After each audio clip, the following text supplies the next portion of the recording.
La desaparición del universo. Capítulo 3. El milagro. Los milagros son como gotas de lluvia regeneradora que caen del cielo sobre un mundo árido y polvoriento, al cual vienen a morir criaturas hambrientas y sedientas. A la mañana siguiente me desperté un poco abrumado por mi larga charla con Arten y Purcell, pero agradecido por el sueño reparador que había conseguido gracias a su alteración del tiempo. Sentí que aquello era lo más importante que me había ocurrido. Sin embargo, también sentía cierta incomodidad porque no sabía a dónde me llevaría. Entonces me detuve y me pregunté, ¿he sabido alguna vez a dónde voy? El viernes por la tarde de aquella semana fui al cine, como solía hacer, para aprovechar que era el día del espectador. De camino a casa recordé una pequeña librería en la que no había pensado durante varios meses, llamada Libros y Tesoros Holísticos. Sentí el impulso de girar en esa dirección y visitarla. Al atravesar la puerta me di cuenta de que estaba teniendo otra experiencia en que la luz resplandecía en ciertas áreas de mi campo de visión y recordé que había querido preguntar a Arten y Purcell por el significado de aquellos fenómenos. Entonces me dirigí a una hilera de libros y vi un curso de milagros. Se me ocurrió que esta era la posible razón por la que había sido guiado allí aquel día concreto.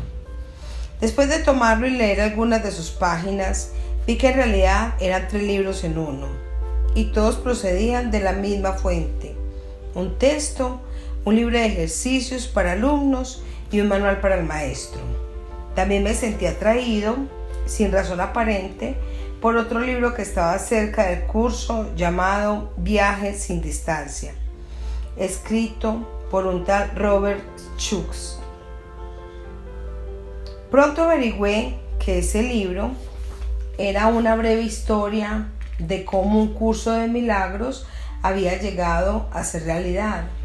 Pregunté al Espíritu Santo qué debía hacer y oí el pensamiento: no te va a morder. Más tarde, aquella misma noche, leí parte del texto del curso y vi por mí mismo que la voz que había dictado el material, hablando en primera persona, no se excusaba por ser el Jesús histórico, llegando incluso a aclarar y corregir la Biblia. Tenía sentimientos mezclados a este respecto. Por una parte sentía escepticismo respecto a que verdaderamente aquello hubiera sido escrito por J, de quien siempre había pensado que volvería en un cuerpo y no simplemente como una voz. Por otra parte, había algo sobre la naturaleza inspiradora de la voz calmada y segura que sonaba verdadero, aunque no podía entender exactamente por qué. Aquella tarde, sin preguntar al Espíritu Santo, decidí que haría una de 2 cosas.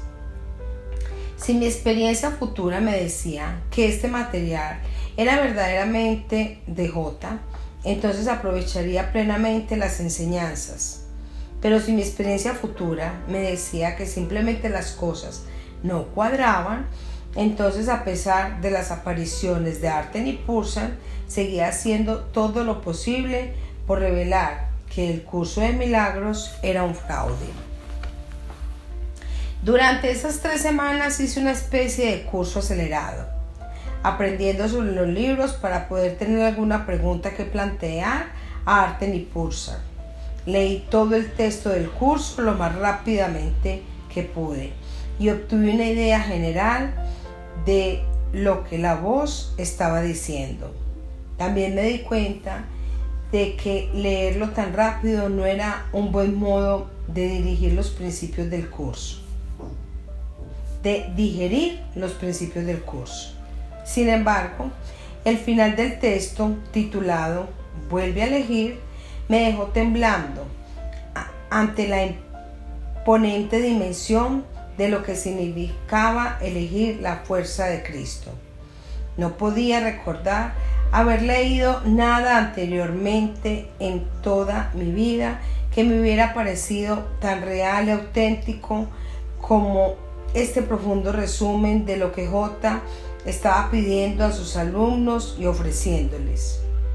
También leí Viajes sin distancia y me familiaricé con parte de la historia de los orígenes del curso y quiénes eran los principales personajes que habían tenido algo que ver en su escritura y difusión. Cuanto más leía, más tenía la sensación de que dedicaría mi futuro a ser un estudiante del curso más que un crítico del mismo. Según mi experiencia, ya me parecía verosímil que este curso no solo hubiera venido de J, sino que solo podría haber venido de él. También pasé muchas horas navegando en internet en busca de información sobre un curso de milagros. Me sorprendió averiguar que este libro, que definitivamente no era fácil de leer, ya había vendido más de 1 millón de copias, simplemente por los comentarios de boca y oído. Estaba claro que había una amplia comunidad del curso que había ido emergiendo desde su publicación original. Sin embargo, para mí la belleza y genialidad del curso era que, como Purcell había resaltado, es un método de estudio individual, llevado a cabo en su totalidad entre el lector y J, o el Espíritu Santo. Así, aunque la gente esté en desacuerdo en cuanto a su significado o qué hacer con él, mientras el curso permanezca intacto, siempre estará ahí para que la próxima persona que venga pueda descubrir la verdad por sí misma. Además, a pesar de la humildad aparentemente genuina de presentarse como una entre muchas vías espirituales válidas, también podía comprender que la verdad del curso era absoluta y no admitía ambigüedad. Según su fuente, el curso no necesitaba ser interpretado, necesitaba ser comprendido y aplicado. Evidentemente, era la propia insistencia del alumno en que él o ella podían interpretarlo en lugar de comprenderlo, o dirigir más que seguir, lo que podía meterle en un montón de problemas. Debido a ello, me sentía muy agradecido de que Artel y Purcell me hubiera dicho que me ayudarían a entrar en el estudio del curso con el pie derecho. También estaba contento de que, en lugar de ser una colección de libros como la Biblia, que abarca cientos de años y habían sido escritos por distintos autores con enseñanzas que a menudo estaban en conflicto entre sí, estos 3 libros en uno venían del mismo profesor. Cualquier inconsistencia partía del hecho de que el curso hablaba a 2 niveles, siendo un nivel la instrucción puramente metafísica y el otro una práctica más cotidiana del perdón, o como J dice en el Evangelio de Tomás, de saber lo que tienes delante de la cara. En cualquier caso, estaba empezando a darme cuenta de que si todos los problemas y cuestiones se decidían dentro del contexto del gran mensaje de perdón del curso, que difería claramente de la idea del perdón que tiene el mundo, entonces el problema o asunto que tenía que ser perdonado dejaría de ser importante en la mente del alumno. Eso no significaba necesariamente que en ocasiones la acción pudiera ser inapropiada, pero había hecho un hueco para el Espíritu Santo. El alumno alcanzaría un estado mental en el que se hallaría en una disposición mucho mejor para oír una guía fiable respecto a la acción a realizar en una determinada situación. Una mañana desperté con una mente anormalmente clara. Fue entonces cuando oí la voz: desde lo más profundo de mí y por todo mi ser. Decía algo con una autoridad tan perfectamente clara que su fuente estaba más allá de todo posible cuestionamiento. Y esto es lo que oí: renuncia al mundo y a los caminos del mundo. Haz que no tengan sentido para ti. Aunque tenía visiones de sacrificios danzando en mi cabeza, seguía sintiéndome completamente anonadado. Dije por intuición: lo haré, no sé cómo, pero lo haré.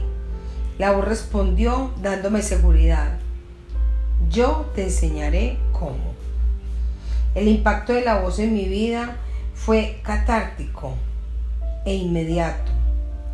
Nunca había oído nada tan sorprendente. La voz era tan plena y total, tan completa. Casi era como si a todo lo demás que había oído en mi vida le hubiera faltado algo. A partir de ese día supe que J estaba conmigo y era consciente de mí y que estaba dispuesto a mostrarme cómo hacer cualquier cosa que se me pidiera. No siempre recordaría esto, especialmente cuando el mundo pusiera en mi camino una sorpresa desagradable, pero el recuerdo siempre acabaría volviendo a mi mente.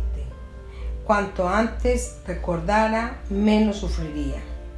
Tardé mucho tiempo en darme cuenta de que en realidad no se me pedía que sacrificara nada, pero ya me sentía agradecido a Pulsar por recordarme que J no estaba pidiendo a nadie que renunciara a nada a nivel físico.